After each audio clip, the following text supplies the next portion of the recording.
All right. Hi, you can hear me now? Yeah, sorry, I wasn't able to speak earlier. My name is Mishak. Uh, my first time, so happy to learn.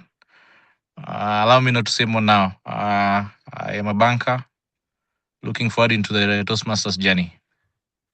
Great. Nice to meet you, Mishak. Fantastic to have you on board. All right. Let me go into it. So, in Toastmasters, well, as we are aware, we have a program or a curriculum called the Pathways program. The purpose of this training for us to see how can we get the most from our journey and to see what is available in Toastmasters. So for today's session, I will cover simply the architecture of how adults learn, because that's a lot is shaped by how the Toastmasters curriculum is structured. That's the 70-10-20-10 model. Then I will go through the whole curriculum. What is not only the 6 parts, but just the the extras that you may have heard about, like the vintage, the explorations, and the extra parts that are available. Then we'll tackle the 6 parts, how to navigate them, and most importantly, what are some of the tips to best utilize the Toastmasters Pathway programs. And then lastly, we'll have a bit of reflection at the end with some closing questions that we could potentially see how to take it forward. Now, I want to take some time and post on the chat on how do you learn best. There are 3 options. Most of us could be reading and studying on our own, could be watching and learning from others, or it could be jumping in and doing it. There is no defined one way. So, but I want you to think through it. What is the best way you learn as a learner? Is it A, is it B, or C? I'd love you can take, some responses on the chat. Love to hear from everyone. So we have Frank who says A, reading and studying on his own. We have Faith who says who loves by watching. Jumping in and doing it. Salim is watching and learning from others. We have A and C from Lillian. So we have a mix of how different or how the different ways each of us learn. There is no one way to learn best. In reality, we all incorporate all these different strategies depending on the materials that we have. What is true oftentimes is that a lot of us learn 70% of the time through doing, 20% from others, and 10% from formal learning. So this is a sort of a model developed in 1988 by the Center for Creative Leadership by researchers Lombardi and Eisenberg, who said most adult learners often fall within these percentages. So it's we learn mostly by doing, jumping in there. Then we learn also from other people, observing, watching, asking, and then from formal courses, sitting down, listening, and taking instruction. So the traditional pedagogical system. In Toastmasters, this is incorporated in how the program is designed. 70% is through doing. So what does the doing entail? It means delivering projects on your path. So you actually go into Basecamp, read your path, and then you go and deliver your project, you deliver your speech, you get an evaluation. It's taking up meeting rules such as the Toastmaster of the day, the timer, the hour counter, the general evaluator. These rules allow us to learn. And one of the key things you learn from these rules is active listening, managing a meeting, giving feedback, and giving tips. We also do this by serving as a club officer. So Toastmasters slogan is where leaders are made. So how do we do that? Is giving you an opportunity to take up a leadership role, either at the club level as a club officer or at the area level as an area director or part of the area council, at the division as a division director, or in the district, or as some of the people who participated in yesterday's evening annual business meeting, where we elected the new incoming first president and first vice president, second vice president, and some international directors at the international level. So these are some of the ways we learn in terms practically of leadership. It also could mean leading club events or contests when you are elected to be a convener or selected to be a convener, or you want to do an open house, or you want to run a club meeting, or you want to do a social. All this allow us to lead a team, manage a project, and deliver within certain objectives and outcomes. And then also in terms of competing in speech contests, where we get to challenge ourselves and gauge ourselves against other people. All this fall within the 70%, but the biggest learning is when you're able to apply the skills you gain in Toastmasters to your work, your home, or your community.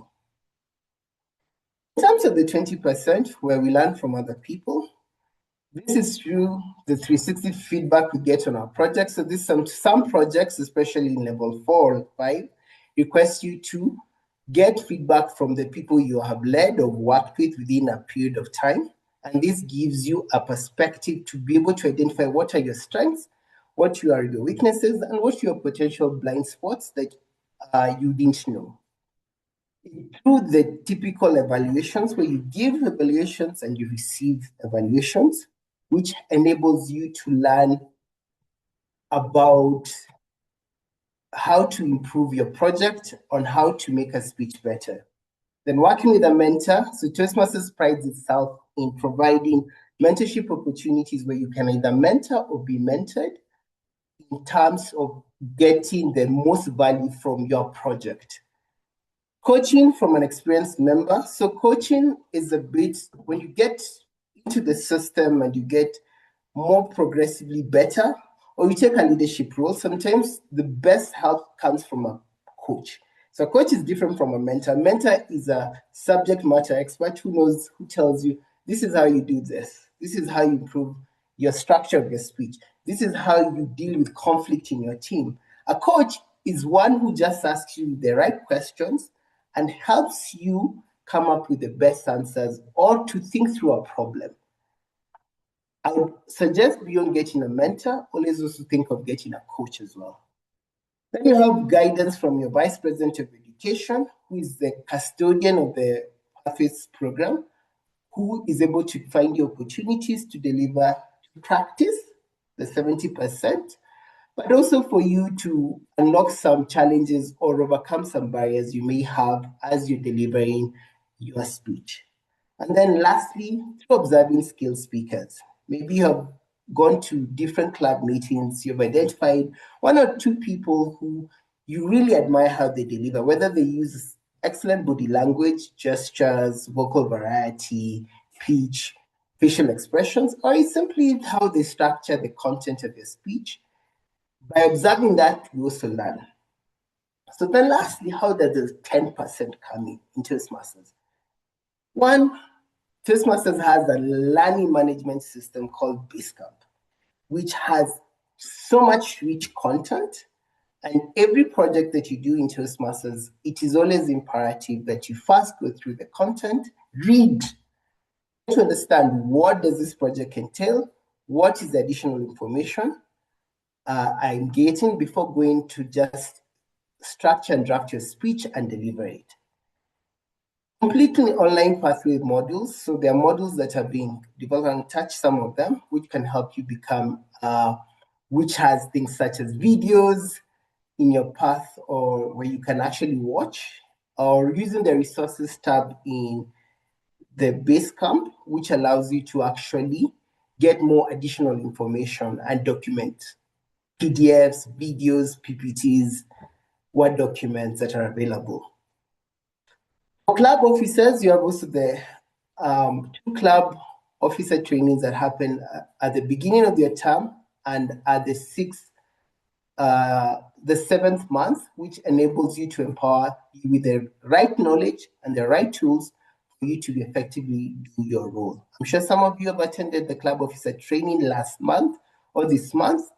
You've gained a great deal. Then we have self-assessments within projects, where you self-assess yourself before beginning a project, just to gauge what you know about the project. And that's why I always find it's very easy to skip through the project. Like, let me go through the meat of the project without doing a self-check to just know what exactly am I when you talk about this particular project. We talk about vocal variety and body language. What do I know?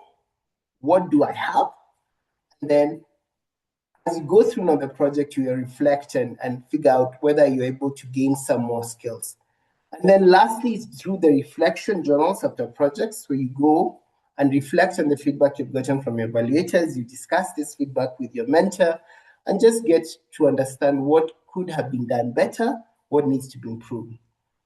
And then finally, any training such as this, workshops hosted by the Toastmasters Leadership Institute, TLI, under the auspices of the district, or other trainings organized by clubs, by districts or division, gives you the 10%. Why is this model important? It tells you fundamentally that for you to gain the most value, you have to bring the whole pie together, the whole cake, the 10%, the 20%, and the 70%. Well, the heavy lifting is on the 70%. That's why we say it's a self-paced program. You drive in it, but the 10% is equally important to give you the needed knowledge and tools for you to drive it. And the 20% you gain from others is equally important for you to get a holistic view of what you're good at, what support you need, and how you can make the most value out of your experience. Any questions on this?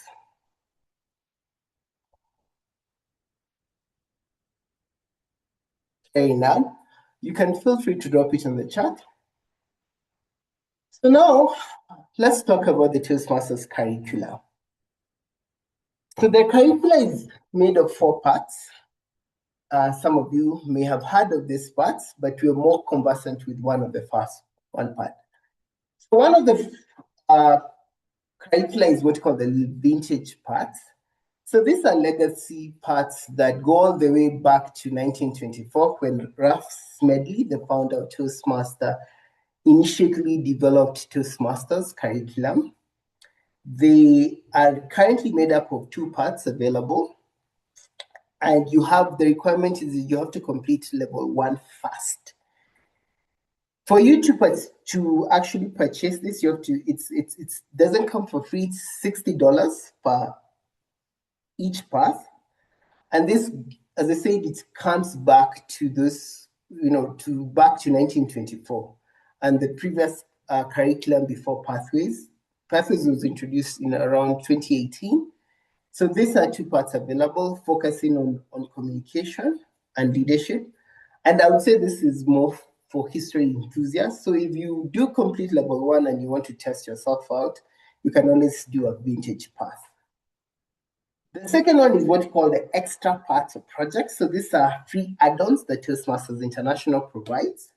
So we have the mentoring path. So this comes for free. This path is anyone who wants to be a mentor or is already a mentor.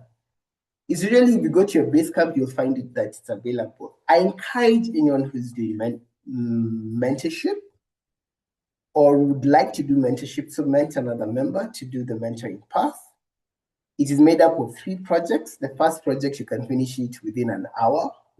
And then the second 2 projects are, you get an opportunity to actually mentor somebody, and you get the resources and tools to actually guide you into that mentorship. Then we have the club coach path. This is for anyone who's considering supporting a struggling club. So in Toastmasters terms, a struggling club is any club that has between 3 to 11 members. and is looking either to grow its membership or to improve its education quality. It's a very simple path. It takes around probably 90 minutes to finish, where you get the skill set on how to be a club coach. And then this gives you an opportunity to be assigned to coach another club. I finished my club coach path last year, and I successfully completed a successful 7-month club coach experience coaching one of the clubs that now is doing very well. So it's an opportunity for you to grow. Then you have the Distinguished Toastmasters project, which is accessible after you complete level 3 of your second path. So I'm sure you've had people being called DTM, your DTM, Rosie Rana, your DTM, Anthony Wangondu, and they always wonder what this DTM. So one of the requirements, out of the 6 requirements you need to fulfill to become a Distinguished Toastmaster is you have to do a Distinguished Toastmaster project, which comes for free, and as I said, is accessible after level 3 of your second path. Then we have the club building and excellence path. This is accessible.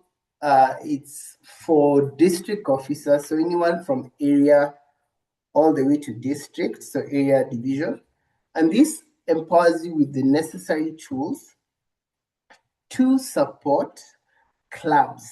So if you think of you're doing any sort of how to improve the quality of a club to excellence, or to open new clubs and what new clubs may need, this is an excellent path that you could definitely take on, which has been very helpful for me as I help sponsor a new club.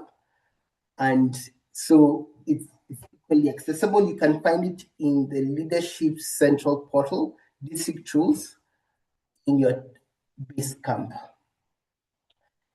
Then we have the explorations, which is been newly introduced. It's actually kicked off this month on 4th of August. And it's made up of short learnings, specialized learnings, where you learn, currently the first one is online meeting mastery, which is made up of 3 projects: attending online meetings, delivering online presentations, and leading online meetings. And then after you complete these 3 projects, you do a culminating project. The goodness with this is that it earns you a DCP, Distinguished Club Program credit at level 2. So if you complete this, you get level 2, but it is not for free. It comes at a cost of $15 US. So it's a space worth watching. Toastmasters International did indicate that they will probably create one more project and exploration, but this is the first pilot. You can check it out. And then finally, we have the 6 parts that we all know and what we all use. Normally, when you join Toastmasters and sign up for the first time, you get your first pass for free. And then afterwards, if you complete that path and if you want to take any additional path, you have to pay $35 US for each new path. There's 6 of them. All of them are made up of 5 levels, and they help you get access to 310 competencies. And this will be the focus of our training today, the 6 Toastmasters path. If you're in the you're still doing the old path, so initially there used to be 11. So there are 5 parts that were, what's the word? They were retired in 2024 October. However, anyone who already had signed up for that path still has access to them, and they're completing them, but they're no longer available to any new member. So what is available is just the 6 paths. Any questions about the Toastmasters curriculum? Any of the 4?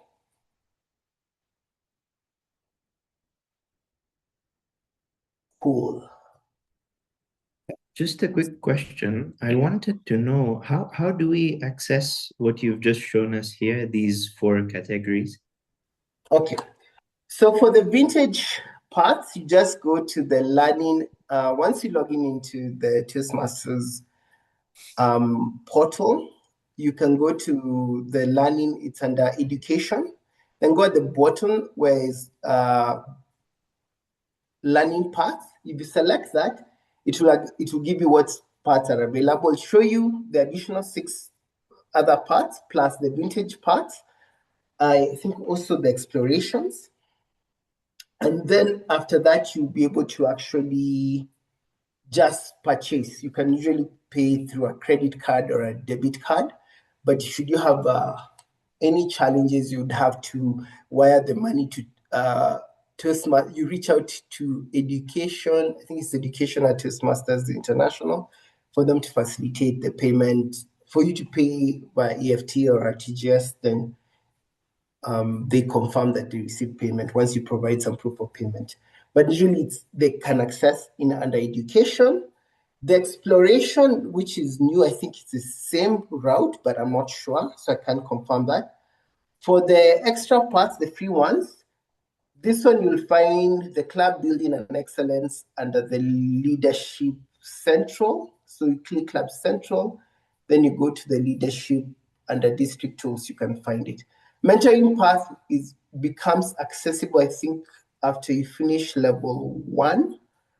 Club coach and mentoring path. After you finish level 1, you'll see it in your dashboard. You'll see the path you've selected, let's say presentation mastery, then they'll show up at some point. Then DTM project is only available on request once you've completed level 3 of your second path.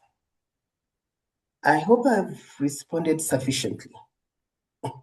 Yeah, it helps a lot. I've actually just gone to that screen and I'm just going to have to peruse through it now later. Thanks a lot. Great. Edward, you had a question. Yes, Eric. You said something about the explorations, yeah? What Yes. purpose does that pathway does it serve? Okay.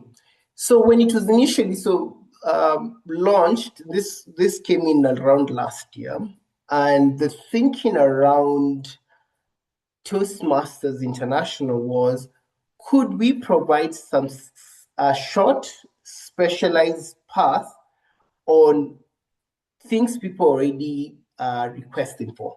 In this case, the 2 areas they found were the most need when they initially launched was around managing online meetings, and then around diversity and inclusive communication. So that then took for almost a year now, for them to just say, let's run a pilot project on one.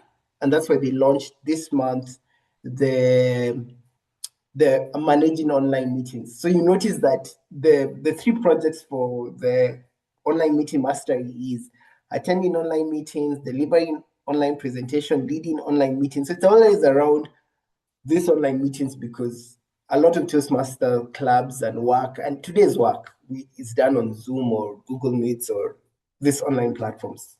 Yeah. Awesome. Thank you. Yeah. All right. Cool. Now let's focus on the 6 parts. There are 6 of them, as I mentioned. I apologize if you are in the other old 5 parts, but because I know some of you are in leadership development, innovative planning, team collaborations. So those are some of the old parts. As I said, these are still accessible for those who already signed up. Unfortunately, there is no further development that is there being provided by Toastmasters International, and it's not accessible to any new member. Yes, Charity, I will share the slides after the call, don't worry. That's recording. So for the 6 parts, which is the consolidations, they are really broken into 2 buckets: communication-centered and leadership-centered.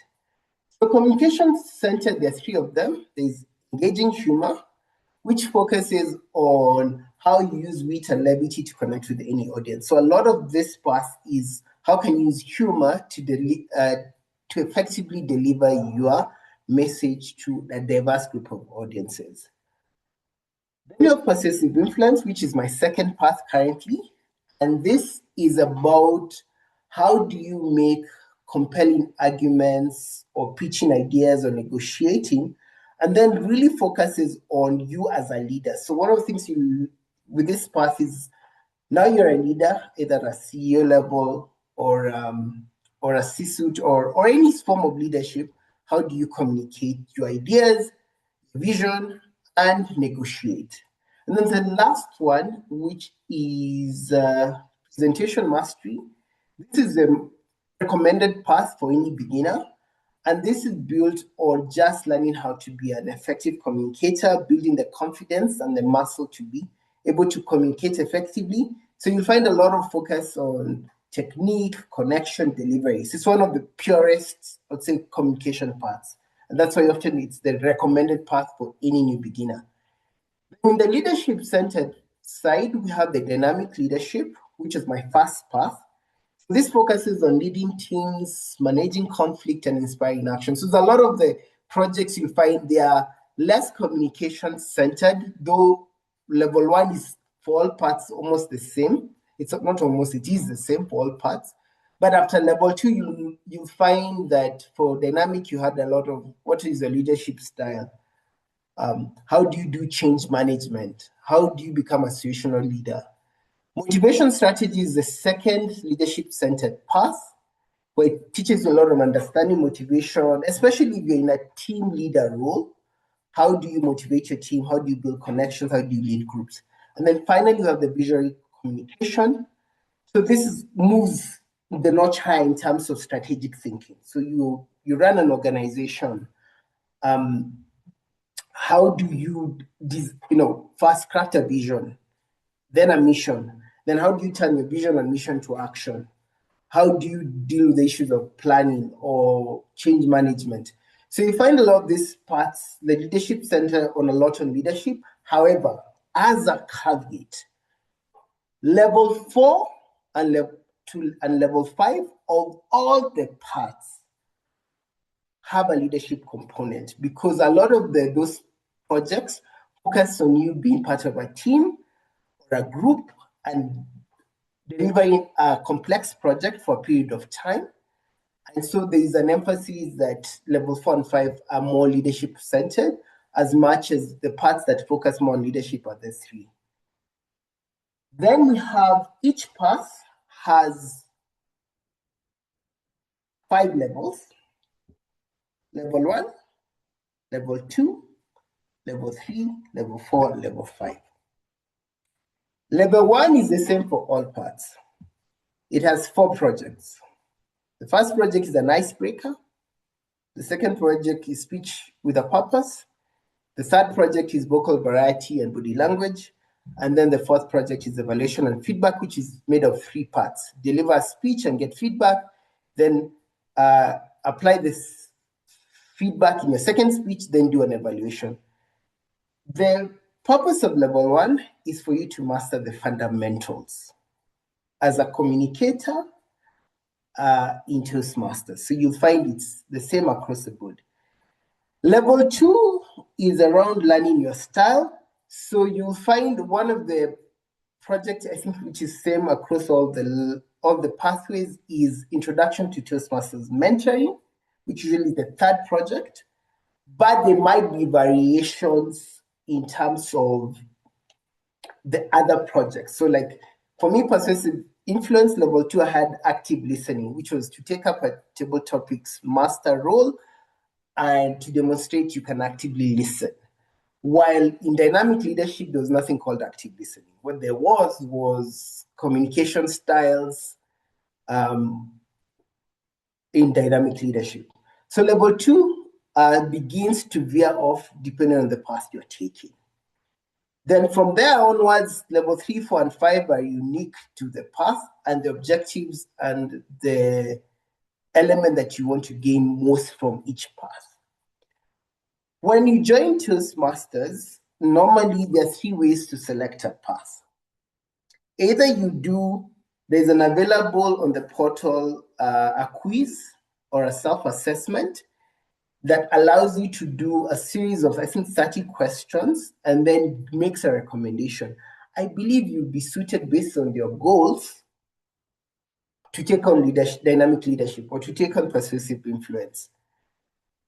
The second way to do it is you go for the recommended path, which, as I said, is presentation mastery. And the third way is you read, there's a document, or you can even click and read all the parts in detail to understand what projects are involved, what is the competencies you gain, and you select the path that you choose. Often the question is, once have I selected a free path, when I join, can I change?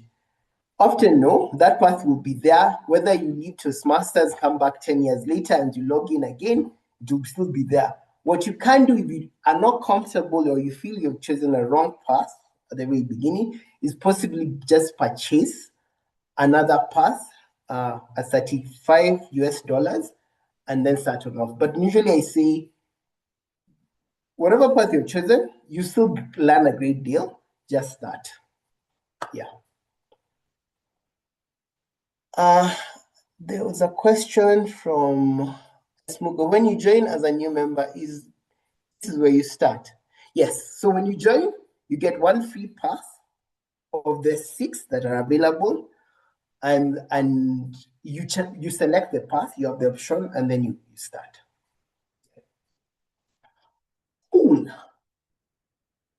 Now let me proceed. Outside the 6th path, so the 6th path is just part of a bigger architecture on getting you delivering. So this architecture and structure in Toastmasters has 2 other components. One, the meeting roles. So every club has a standardized meeting structure with a number of meeting role takers. You are encouraged, as you begin to deliver projects, you also take up meeting roles. Simply starting, for example, with being an impromptu speaker or a table topic speaker, that's a requirement.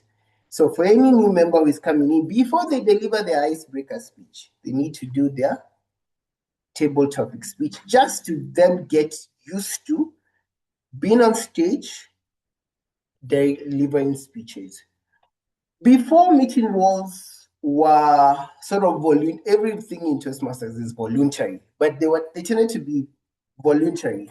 You could take them or not. However, as per October last year, 2025, it became compulsory that as you move on to complete each level, there are a number of compulsory roles that you need to take. You'll notice level 1, the roles are mostly tag team, timer, accounter, grammarian, in addition to the project that you take on. While in level 5, which I'm currently doing, I'm required like now to deliver 2 Toastmasters of the day, 2 evaluators. I think there's also a general evaluator. Maybe Faith can confirm because you're both on level 5. So the requirements become a bit more as you go through. So now it's a requirement that you deliver certain club roles at each level of the pathway progress. The second thing is we have the club series. So the club series are tip sessions. There are 3 of them. There's 3 categories. We have the successful club series, we have the better speaker series, and you have the leadership excellence series. These are tip sessions. They usually number for each series that you're required. You're given options of 5 to select from, and in level 3, you only need to do the successful club series, and this focuses on a 10 to 15 minute tip session on, let's say, how to improve the planning of a meeting or how to get more members involved. So you're given options. The beauty of this series is they come with a PDF and a PowerPoint, which you can opt to use or modify. And the PDF gives you, it's sort of a training manual that teaches you what you need to do, and then an evaluation form. which means you're not just delivering tip sessions. They need to be evaluated. So good practice is that you need to be evaluated for whatever tip sessions you're doing. I would encourage you, for any vice president or exco member in the room, it would be also beneficial to work with the TLI, that's the Toastmaster Leadership Institute, to support in terms of training our speakers as they deliver tip session. Because tip sessions have a component that you're both a speaker and a facilitator of a training like this one. So you get a lot additional. So it would be advisable. The Better Speaker series focuses mostly on tips on how to become a better speaker, how to use vocal variety, body language, pretty much a lot of the things you learn in level 1. And then the Leadership Excellence teaches you a lot on how to be a great leader. And that's why it's a level 5 tip session requirement. And then we've talked about the path. So there is then the path project. So a project is the core of the Toastmasters Pathway curriculum. Why we don't call projects speeches? Because before, in the old curriculum, we used to call them speeches, is because a project is not only a speech. It is the whole aspect of the learning materials that has been provided in Basecamp, where you have to read them. It's the work that you have to do in terms of informing the Vice President of Education you're ready, working with your mentor to prepare for the project, delivering that project, getting an evaluation, and discussing with the evaluator about that, how you did, and then going back to your mentor to discuss that feedback and then reflecting on it. Why is this important? I've often seen people coming to Toastmasters, pick a path, and then run, delivering speeches from here to Timbuktu. It's wonderful. I love the enthusiasm. I love the energy, but also it takes away from what makes Toastmasters different from any other leadership training or communication training platform, which is the skills that you gain from doing all this, working with a mentor and a coach and your vice president of education, doing a self-assessment, reflecting, reading the material. That's why it makes it called it a project. Certain projects take a bit more time. So if you enter level 4 and level 5, most of those projects you will notice you are required to do a minimum of 3 months to 6 months. So one project would be be in a leadership role for 6 months, manage a team, and then deliver a project, and then do a lessons learned afterwards. That is the entirety of the project. Then come and give a speech about your experience. Well, the speech will be the outcome. That is what you communicate in the meeting of what happened. The true value is that whole process. Leading a team for 6 months, doing a lessons learned review, dealing with conflict. The speech is just the final kick, but the meat is the process. So it is always good to do projects, not speeches, in Toastmasters. There are around 15, for each complete, a path has 15 projects overall. 11 are required, 4 are electives. Level 1 and level 2, all the projects are required. Level 3 requires you to do 2 electives. Level 4 requires you to do 1 elective. And level 5 requires you to do 1 elective. An elective could be a simple thing as managing a difficult audience, which is one meeting, you deliver the speech, a 15 to 20 minute speech, a 5 to 7 minute speech within a 15 to 20 minute session in a club meeting, and you have disruptors. and you respond, the object is to respond to those distractors. Or it could be a bit more complicated, that requires for you to do, maybe create a social media following. So that would mean for yourself or for an organization. So this would mean maybe if you don't have any social media account, to open a social media account, and then you take the opportunity to promote and work on this for 3 to 6 months, then come and give a speech about what is the goal you wanted to achieve, what did the numbers look like when you started, and then what are they today, and what have you learned in the process. So electives they're different. How many electives are available? I talked about the minimums. So 2 in level 3, 1 in level 4 and 5. But what is available is that you have 15 electives available to choose from in level 3, 8 in level 4, and 6 in level 5.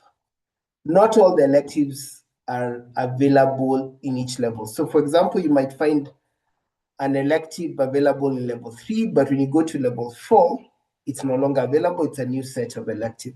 So that's something to keep in mind. All right. All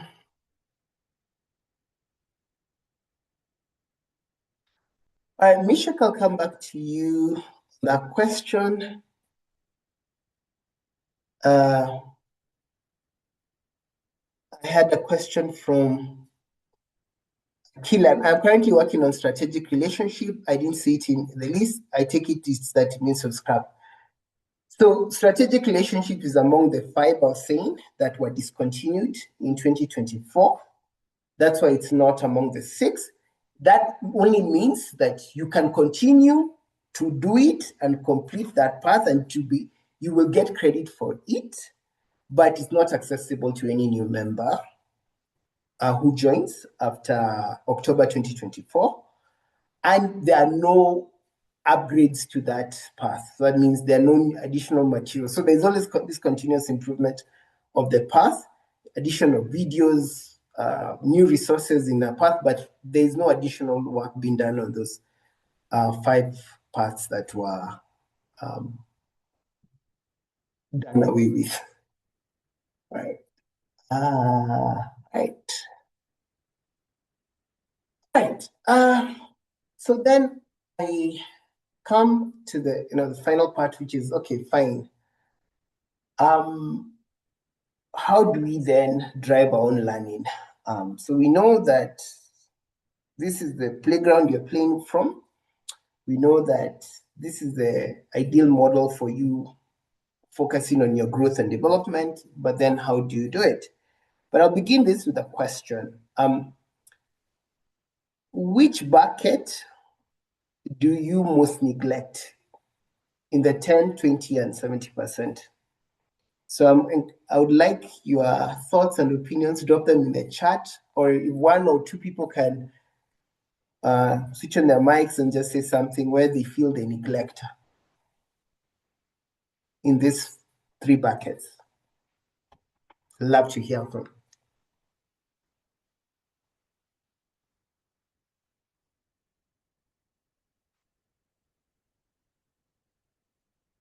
Ed is a trooper. He says none. Good one.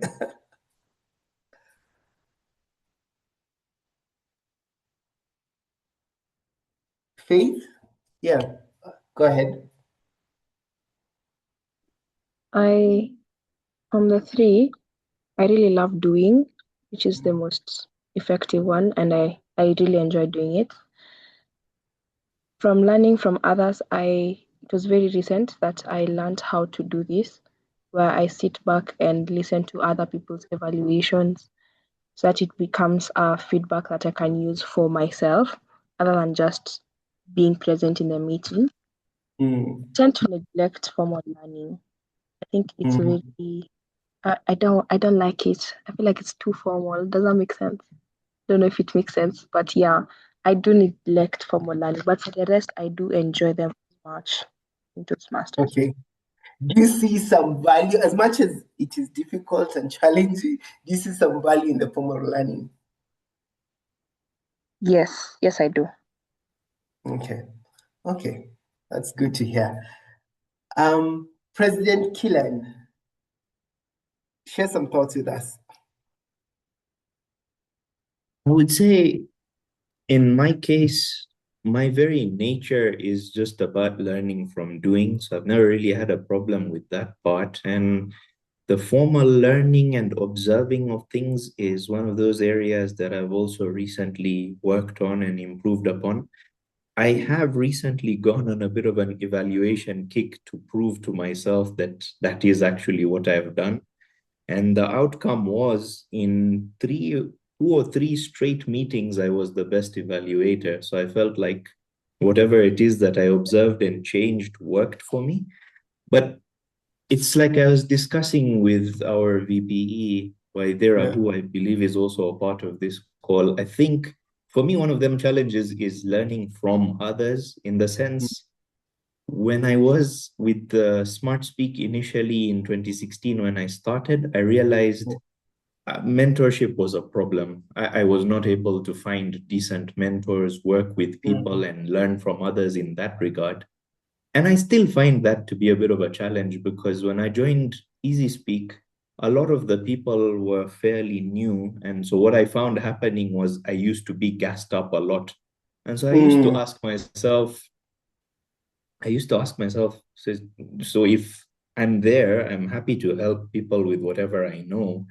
But, who is going to mentor me? If everybody is speaking highly about me and I know there's a lot that I could improve upon, mentorship becomes a bit of a challenge. And so I think there's an element of learning from others in that regard that I've struggled with. And with finding mentors, especially for the sake of contests and such. Because it's one thing to deliver a speech and get feedback and improve as an individual.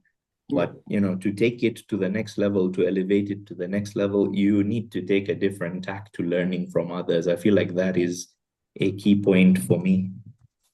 Okay. I appreciate you're very cognizant of your strengths and also the areas you generally need some help and support, but also some of the constraints that have been there in the past. So I'm going to touch a bit on how we can work around that and resolve around that. But thank you for that contribution. And thank you also for, James says for Molani, Nokista has been neglecting the 20%.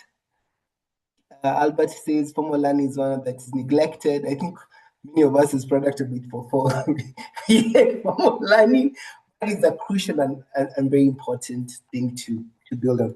But let me start off now. Okay, how do we navigate this? Knowing ourselves, knowing what we are doing well and where we fall short, how can we best manage? So for me, for each, I've given 3 tips. So the first one is, the best way is just, I found that worked for me is that I read before I take on the next project. Anytime I start a new project, I may deliver probably, the outcome of a speech 3 months from now.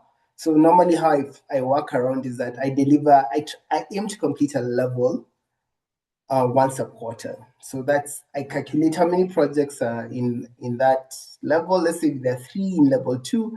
So it's a project per month in 1 quarter. So the first thing I'll do is I will open Basecamp, read all the materials. I'm actually read all the materials for the 3 projects. And then I have an understanding. One thing I also encourage us to do, don't only solely rely on what Toastmasters provides. It's an opportunity to go and complement that knowledge from watching vlogs, listening to podcasts, there are quite plenty. And lastly, you can also read books. This has personally helped me. Why? Because from a career point of view, because now I'm practically, I design programs to support entrepreneurs. And one thing you learn in supporting very creative and innovative people, you need to know your shit. You really need to know your shit. So that has forced me naturally to go and read and listen to podcasts and learn from a range of people. So take the time to develop and expand this knowledge base.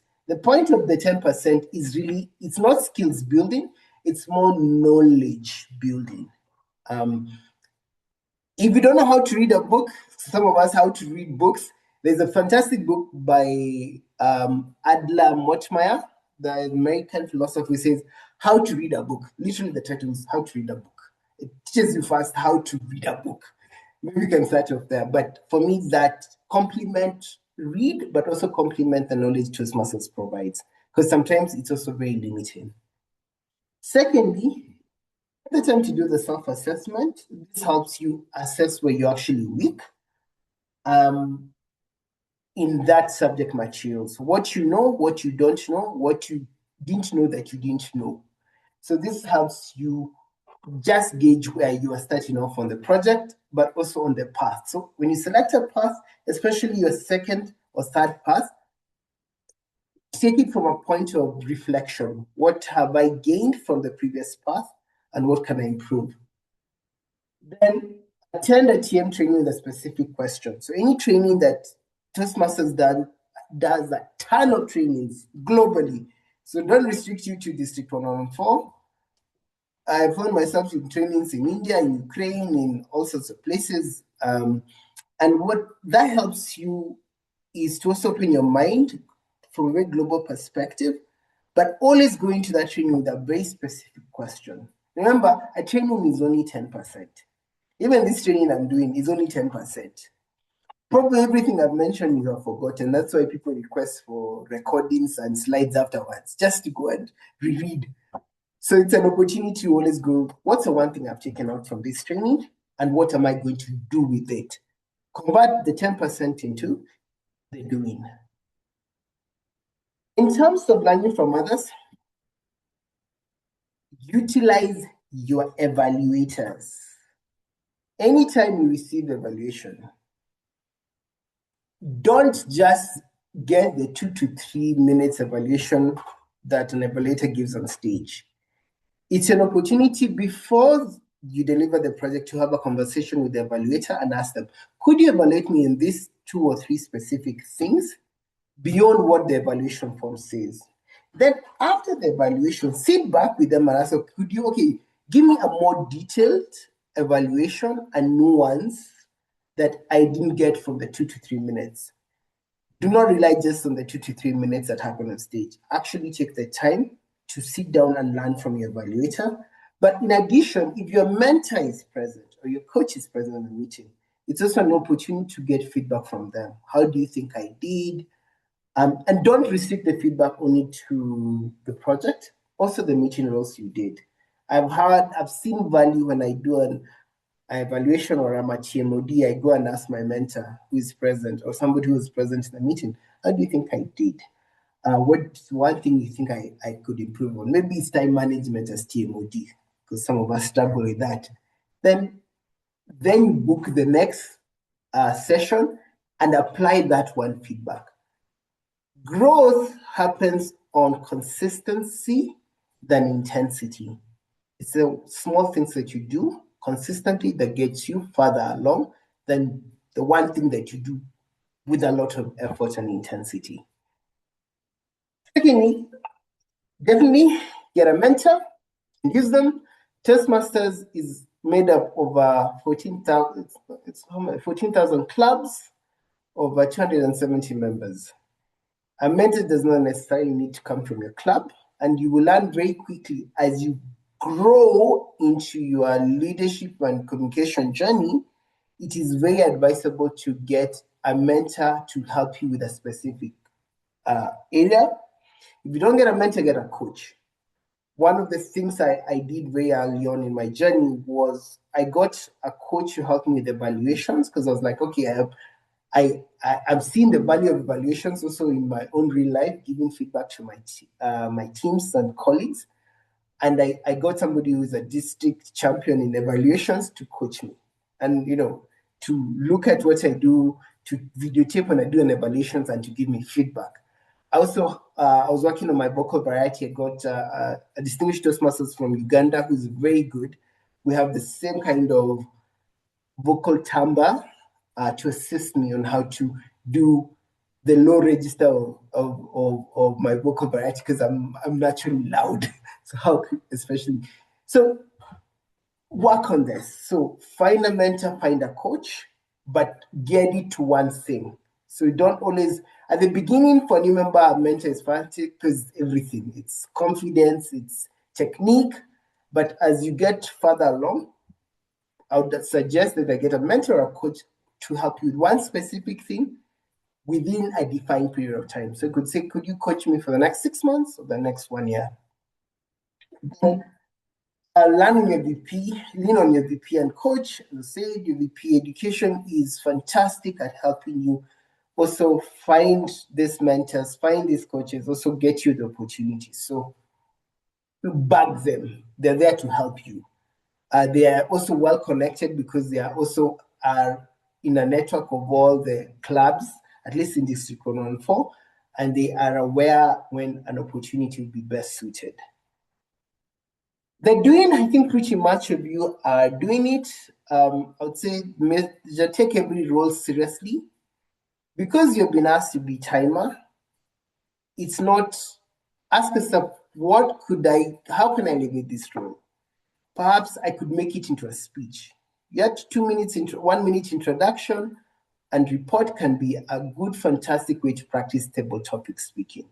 So don't discount these smaller roles. There are also opportunities for you to learn, to actively listen, because these roles really require a lot of active listening, but also practice impromptu speaking, especially when you're doing an introduction or a report.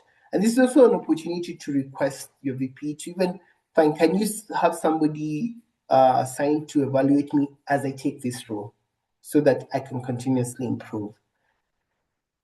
Oh, we're entering the speech contest. I had to add it there. Speech contests are a fantastic opportunity for you to put your skills in front of different speakers. Maybe you've been winning the best evaluator and the best speaker in your club for the 19th time. Maybe go and deliver, join a speech contest where you compete not only with your club mates, but you go all the way to compete with other contestants at the area, the division, or a district level. Gauge yourself, test yourself out, because this really pushes you as a speaker and as and as a leader in the whole process. And then finally, most importantly, all this knowledge and skills, I always feel they're fantastic but worthless if they're not being applied to the real world.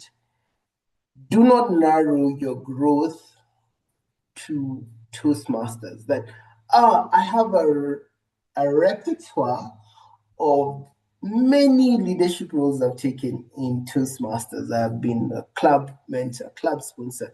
But really interrogate, how are you applying these skill sets, knowledge, experiences, especially around the leadership in your real life, at work, with family, in your community?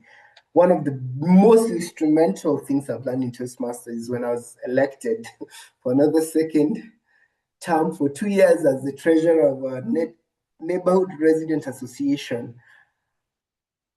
And I'm using the Toastmasters skills to help me navigate managing very interesting characters. And I've gained a lot. I thought I am more or less very good at a professional setting, but then I go to in spaces in real communities and where people think differently. They don't come from the same socioeconomic background as I do, and I have to communicate.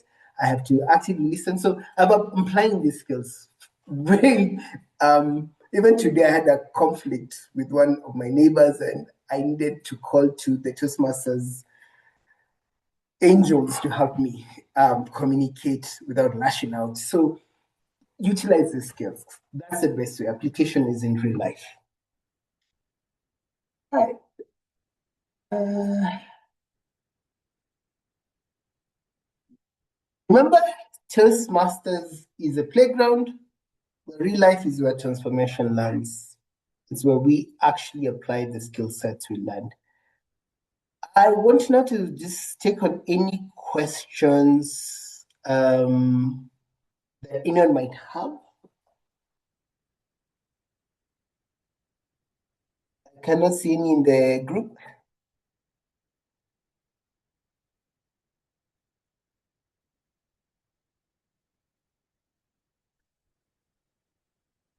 Oh yeah, Ed, please go ahead and raise your hand before I jump into questions. Thank you very much, Eric, for this. It's really, really awesome, I must admit. Even I have learned something actually, I've learned a lot. So thank you very much for this session. I tend to believe that, or I could be wrong, I tend to believe that VPEs might not be this knowledgeable when it comes to pathways. Now, my question becomes, how can they be assisted, especially them and the club presidents, to have this knowledge that they can share with their club members? Okay. It's a fantastic question. I will still go back to my framework, 70-20-10 model. Okay, so the club officer training only provided 10%. It's a reality. You had a 1 hour session with a facilitator during the COT who taught you about, VP does this, the roles, responsibilities, but that's not sufficient. So where I would suggest you build the rest of the 20 and the 70%. 20% is get a mentor for that role. So find somebody, either the immediately past vice president of education who you feel did a fantastic job, or anyone who has taken that role to the next level to mentor you. They will give an invaluable amount of knowledge, and they will always be your quick response when you need to discuss or just soundboard an issue that you may, or a scenario you may face. Secondly, part of the 20% is we call them communities of practice. Spend enough time with your peers. So if you're a club officer, if you're a treasurer, hang out with your treasurers in other clubs. If you're a VPM or a VP, talk to other VPs. Learn what they are doing. That's why we create these WhatsApp forums for you to genuinely ask questions, not to just post meeting posters, which unfortunately I find so one thing that those groups have been reduced to, just let me share meeting posters or let me ask when I need a role taker. It really should be a place where you're asking hard questions. Like, how do I navigate this? If I was to ask any VP in the room, how do you know in Basecamp you do not need to download the PDF format of the evaluation form. You can actually request as a speaker directly through the online platform. You evaluated from the same club to evaluate you on the platform. You don't need to this downloading PDFs, throwing them in WhatsApp. But you see, this is knowledge that's there and available, but you need to actually ask and question, but also read it. Another 10% outside of the COT was the resources. There are enough materials, the leadership handbook, the resource portal in Toastmasters to actually just search and you'll find a lot of the materials there. And then the 70% is first, give yourself permission to make mistakes. Do not go there and expect that your meetings will be 100%. There will be days you will learn the hard way of a role taker quitting on you when you're about to begin a meeting, or they disappear while they were delivering a meeting because they lost electricity. This will give you the resilience and the mettle to become a better VPE by allowing yourself to experience these unplanned situations, because that's how you learn. You learn on the grind. But the learning on the grind needs you to do two things. Reflect. So every situation that you encounter that was unplanned for, try to build a system around it. So what I mean, if you have experienced a lot of people dropping out, then one of the systems you can build is just working with your mentors to ensure that their mentees are ready, 4 or 5 of them are ready before any meeting, and they learn from that. So that is the 70, applying from mistakes or situations you're faced into what you do. And then using the 20%, mentors and coaches, and the 10%, the resources that are available to get you on your path. That's what I would suggest. Additional questions? Okay. I think it was Hi, a I'm not question. sure my question was answered unless I Yeah. missed it. No, I'm answering, Mishek. I'm answering. I've seen it. Which was, how does one choose which Toastmaster forum or club to join? Is this on pathway or location or what other variable? Fantastic question. So you're non-Toastmasters, you see the value of Toastmasters that may contribute to you becoming a more effective leader and communicator. Now you're wondering, where do I begin? So normally what I do, I say, you join two organizations. You join Toastmasters, the overall organization, and you join a club. Toastmasters, the value proposition is very clear, where you want to grow and how it aligns to your personal or professional goals. The club is where a lot of that learning will take place. So choosing the right club is a very important path.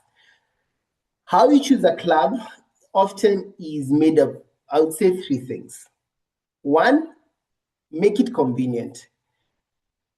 Convenient means, is it geographically or digitally located in a convenient way?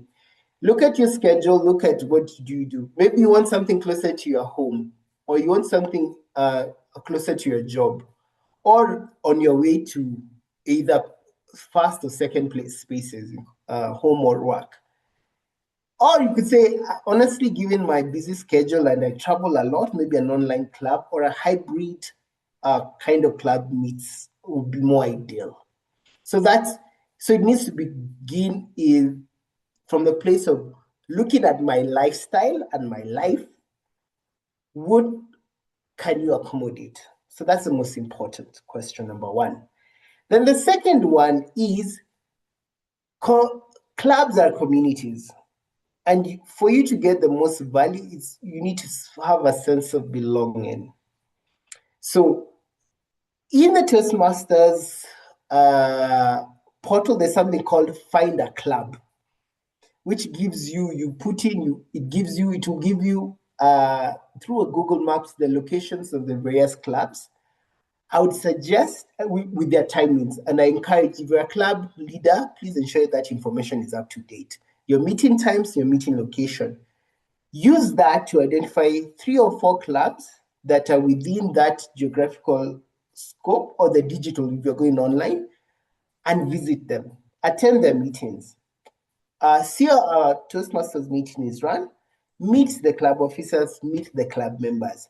This is called the matchmaking.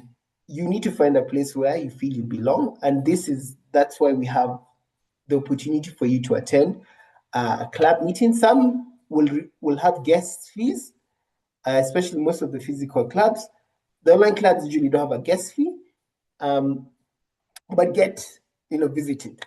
The third step is essentially have a discussion with the vice president of membership or any club officer from that club to really understand your needs and how they best can support you in meeting those needs. So that completes the matchmaking. And then most importantly, the final step is select a club and become a club member. And I mean this, that it's very easy for us to find a village, but we also have to become a villager. The true value is you becoming an active member of the club by actively participating in the club activities for you to gain the most value. So that's, I would say, what you look at and how you go about it. Is it sufficient, or you need a bit more clarity? I think that's the best answer I could have wished for. Thank you. You're welcome.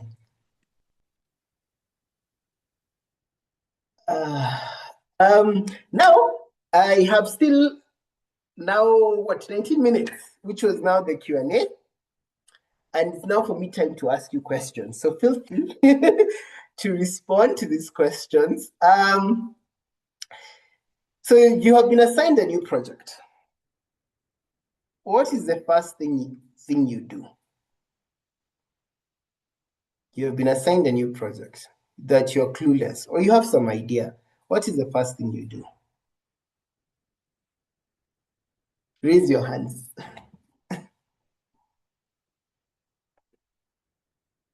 Let me stop sharing.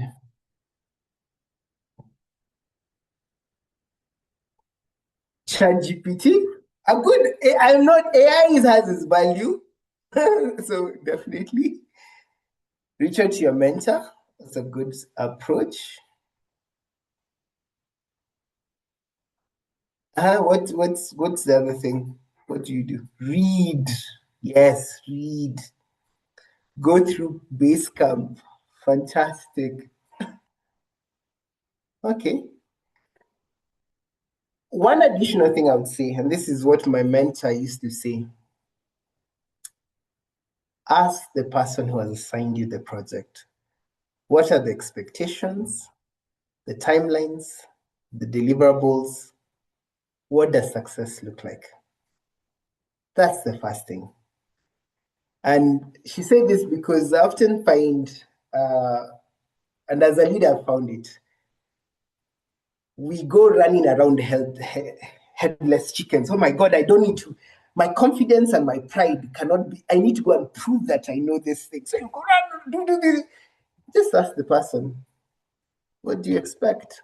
What are the timelines? Then that will automatically help you know what are the first steps I need to do. Could be read, could go and do Basecamp, could be reach out and learn more.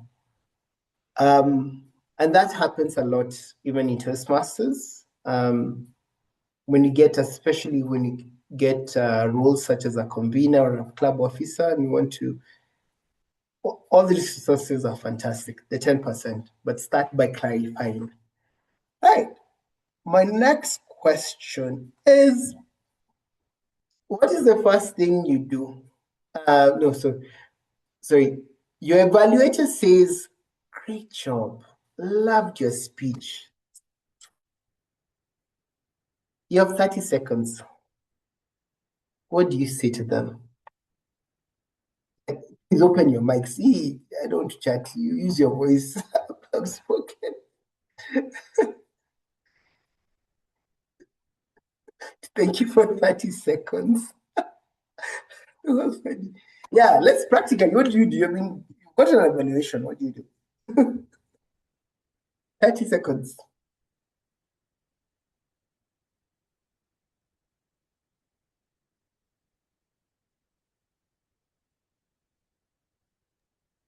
I can go. Go ahead. What did you exactly like about my speech? And did it meet the expectations of the project? Okay. What did I like? I like that you showed up, your energy, you're smiling.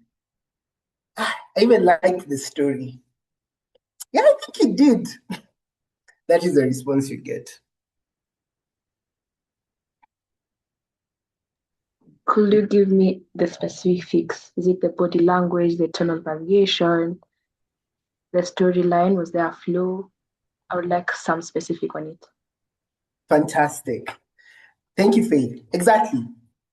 The more specific you can inquire about the feedback you received, and this is, whether it's the evaluator, you mentor, anyone, and guide that conversation, the more value you get from it. So ask specific questions. What are the 1, 2, or 3 things you specifically found that I did well? What are the 1 or 2 or 3 things that you think I could have done differently? And is there any specific area of challenge that I could do? So always think more specific, ask, and also you can also always invite them to see where they can support you in the journey. Right. Thank you. My third question is, you're stuck for 3 months. We joined Toastmasters. It has been 3 months. and you don't know what to do now, what would you tell yourself or tell somebody who has brought you this challenge as the one or two things they could do to kickstart their Pathways journey?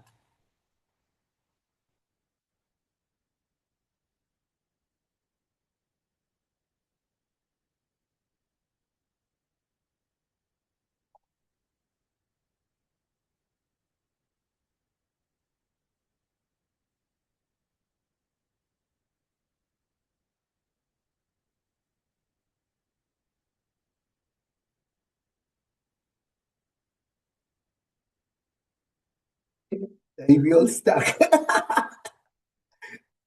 This happens a lot. You know that.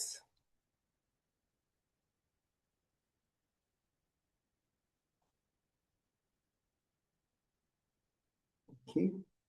So the question is, you are stuck the last 3 months. You've not done roles, you've not done projects. Or a member has come to you and told me, I'm stuck. I've done nothing. What is the one or two things you tell them for them to kickstart their pathway journey and build momentum? What would you tell them?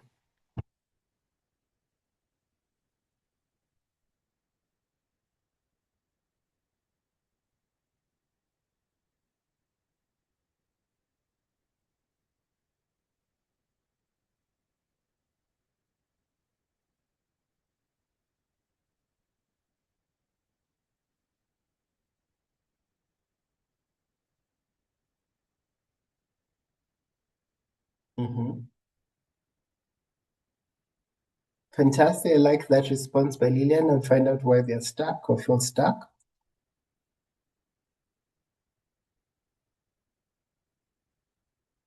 Oh, please go ahead. In addition to finding out why they're stuck, I would encourage them by telling them we were all there. We were all stuck when we were starting out. Yes, we knew why we joined, but we were stuck. And then tell them that Toastmasters has many people they can actually rely on, and even offer to help them as they start out on their journey. Whatever I can do, even if it's pointing them to the right person, maybe what they need is something I can't offer, but somebody I know someone who can, I can point them in that direction. So that would be a way to start out. Fantastic. You're already the PE material. Wonderfully said. The biggest thing you must always recognize, and I need us to extend grace on this, life happens. Things happen in our lives, professional, personal lives, that takes Toastmasters to be, takes it to the back burner.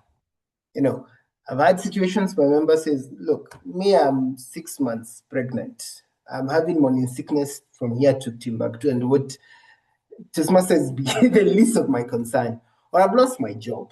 Or we are currently going through a series of redundancies, restructuring in our company, and I might lose my job. Or this season I'm busy. So the first thing is empathize and acknowledge the challenge. It's good to find out what exactly is the challenge and empathize. Then build a workable plan from that perspective. Okay, so it means you travel. For example, if you tell me you travel a lot, first question I ask, okay, where do you travel? Is there internet available? Do you feel Toastmaster is a priority? If you tell me that it's a priority, then we say, okay, could you consider doing online meetings in the location that you are, and will it be possible? Or one thing that worked in the member, he said, okay, how frequent is your travel? So you're always 3 weeks in Nairobi, then another 3 weeks out. Okay, how about we just do one project and one role when in the 3 weeks that you're in Nairobi, and then and that makes it progress. So work with the material that they provide you and figure out the best alternative. And then the third thing, give them a community to lean on or work either yourself, whether they've been assigned a mentor or a friend within the club, just to keep them support. Sometimes it's just realizing you have people in your corner that are helping you in the journey that does a lot. As much as we say it's a self-paced program, we need each other to get us to the next milestone. So, but fantastic answers all through. I am definitely done at this juncture. Unless there is any pressing question that you'd like a response.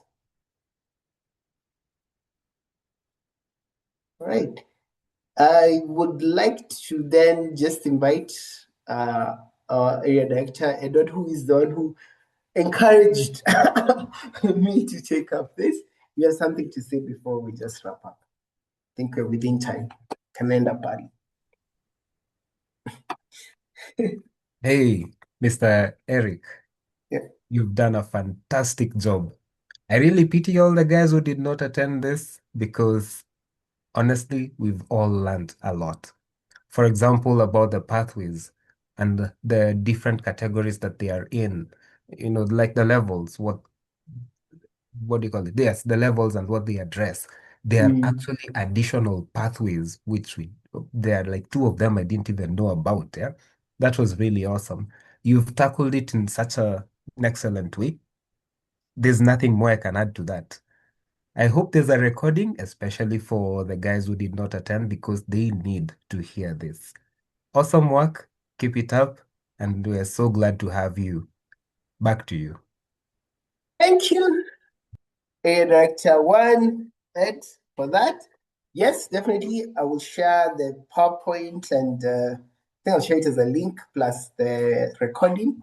And anyone who's and you can share it out with everyone in your community. And I hope they can gain and learn a lot from this. And we can drive our own learning and the learning of others. So thank you, people. And I would like to end it here and wish you all a wonderful rest of the evening and rest of the week. Bye. Bye. Thank Thank you. you very much, man. Thank you so much, Eric.